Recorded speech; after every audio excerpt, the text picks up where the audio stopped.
Vamos con nuestra clase de guaraní. Oraciones de la clase 8 para comprender mejor y así mejorar tu pronunciación. 102. Buruay hace calor. 103. Daipori no hay. 104.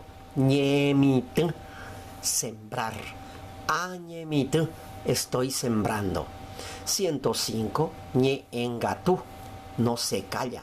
Sheñe engatu soy hablador. Ñe engatu es el que no se calla, habla toda la hora, bla bla bla y no se calla. Y Sheñe engatu está diciendo soy hablador, soy charlatán. 106. Ok llueve. 107. Osunu truena. Ahora vamos a irnos con las oraciones. Cueje shembur ay ogape. Cueje shembur ay ogape. Ayer tuve mucho calor en casa.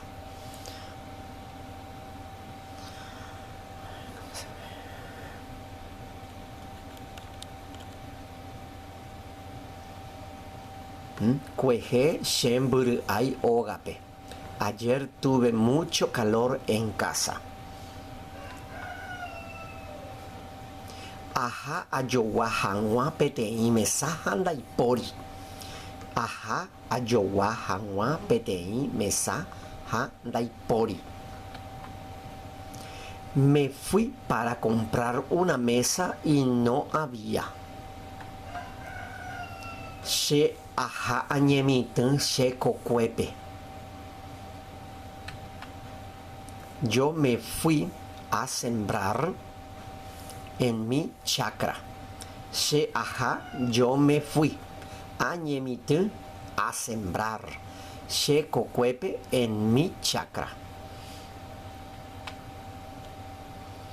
Deñe engatu, ejomba eco awi.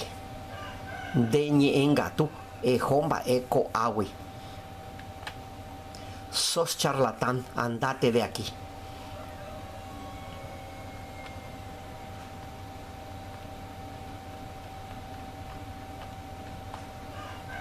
106. Cueje ocuponaco aipi. Ayer llovió bien por acá. 107.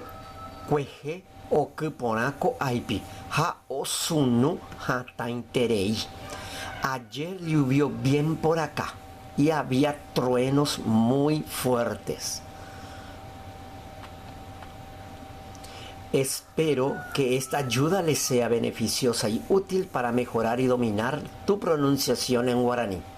Les deseo mucho éxito en su aprendizaje y les invito a seguirme también en mi canal de YouTube. Awuye. Gracias.